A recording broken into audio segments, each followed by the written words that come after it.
Hi అండి, అందరికీ నమస్కారం. నేను మీ నాగలక్ష్మి. ఎలా ఉన్నారు? అందరూ బాగున్నారా? నేను చాలా బాగున్నానండి. Welcome to my channel Vamshi Vicky creations.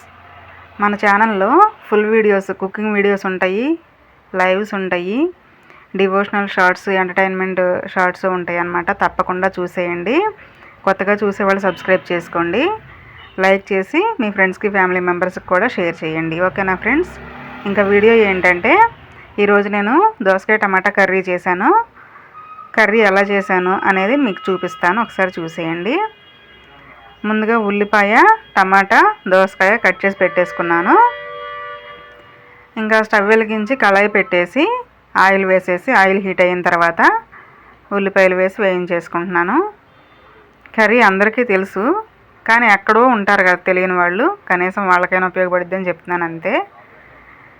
తప్పకుండా మన ఛానల్ని సపోర్ట్ చేయండి ఫ్రెండ్స్, ఓకేనా?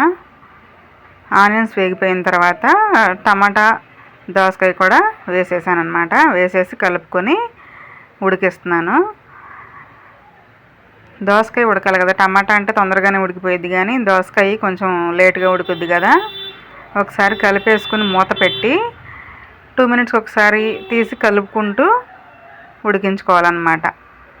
ఒక్కోసారి దోసకాయ తొందరగా మగ్గిపోద్ది, కానీ ఒక్కోసారి మగ్గదనమాట. అలా మగ్గనప్పుడు కొంచెం వాటర్ వేసుకొని మగ్గించుకోవాలి. దోసకాయ ఉడకకుండా మనం వండితే కనుక కూర అసలు బాగోదన్నమాట, తినలేము. అందుకని చెప్పేసి కొంచెం వాటర్ వేసి ఉడికిస్తున్నాను నేను. దోసకాయ టమాటాలు కూడా చక్కగా మగ్గిపోయిన తర్వాత మన టేస్ట్కి సరిపడా సాల్ట్, కారం, కొద్దిగా పసుపు కూడా వేసి వాటర్ వేస్తున్నాను. గ్రేవీ కోసం అన్నమాట ఈ వాటరు. ఇంకా ఒకసారి కలిపేసుకొని దగ్గరగా ఉడికే వరకు కూడా ఉడికించేసుకోవాలి. చూసారా, చక్కగా గ్రేవీగా, గుజ్జుగా దగ్గరకి ఉడికిపోయింది. నేను ఏ కూర చేసినా కానీ ఇలాగా దగ్గరగా ఉడికించేసుకుంటాను. నీళ్ళుగా అలా ఉంటే మా ఇంట్లో తినరు అనమాట. అందుకని చెప్పేసి ఇలా దగ్గరగా ఉడికించేస్తాను. చూసారు కదా, ఇలా ఉడికిపోయిన తర్వాత ఒక్క నిమిషం అలా స్టవ్ హై ఫ్లేమ్లో పెట్టేసి ఇంకా స్టవ్ ఆఫ్ చేసేసుకుంటాను. ఇంతేనండి వీడియో. నచ్చితే తప్పకుండా లైక్ చేసి, షేర్ చేసి మీ ఫ్రెండ్స్కి, ఫ్యామిలీ మెంబర్స్కి, కొత్తగా చూసేవాళ్ళు సబ్స్క్రైబ్ చేసుకోండి. ఓకేనా friends? Thank you for watching friends. Me support మాకు ఎప్పటికీ కావాలి, తప్పకుండా సపోర్ట్ చేయండి. ఓకేనా? Thank you.